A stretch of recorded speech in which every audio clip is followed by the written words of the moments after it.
Or maybe we're waiting for okay, I got to go back and look at the timelines. Like, does it Missouri, Jackson County have to be established first, or is that more of a post-second coming thing? I'd have to double check, man. I mean, it definitely recall the exact order. Yeah, I don't know. I don't have enough research on that off the top of my head. It says before the great day of the Lord shall come.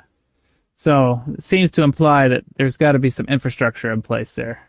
Yeah, definitely. Wasn't it you? Was it you who was telling me that the church was like trying to get fiber optics out to Adam-ondi-Ahman?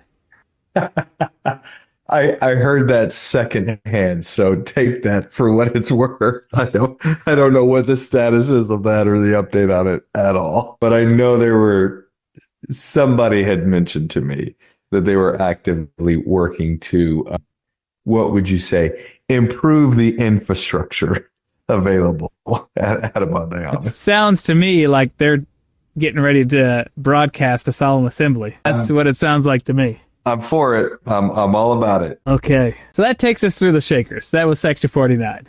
Okay. Pretty good. Some pretty good nuggets in there that were dropped for the Shakers, and they just rejected it.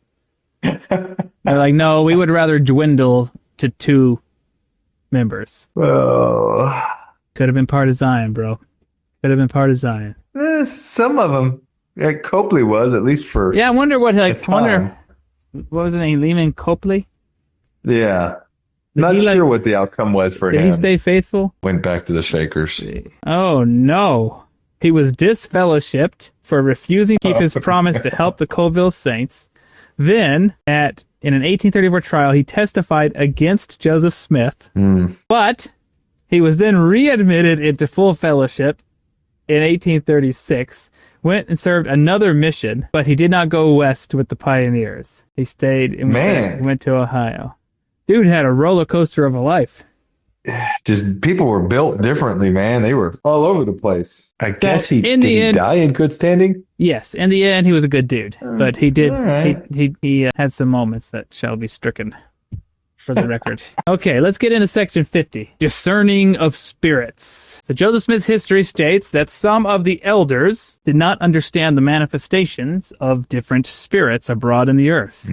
And that this revelation was given in response to a special inquiry on the matter. So-called, I like this. This is actually in the header for section 50. Quote, so-called spiritual phenomena were not uncommon among the members, some of whom claimed to be receiving visions and revelations.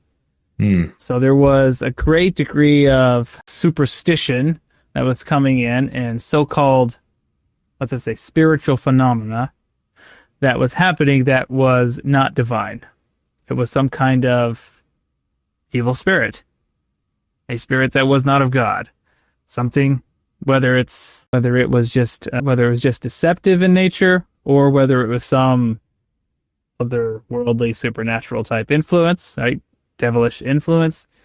I think maybe there's probably a spectrum there of sources of these things.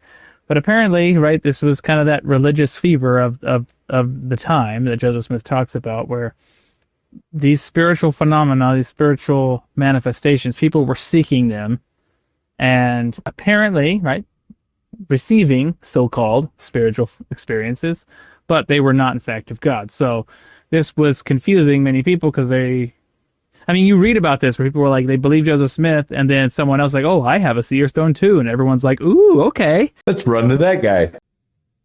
Hit that like button, leave us a comment, subscribe to the channel. We really appreciate it. They may seem like little things, but liking, commenting, it helps the algorithm push our content out to more people, so it's our small way of sharing the gospel in a social media age.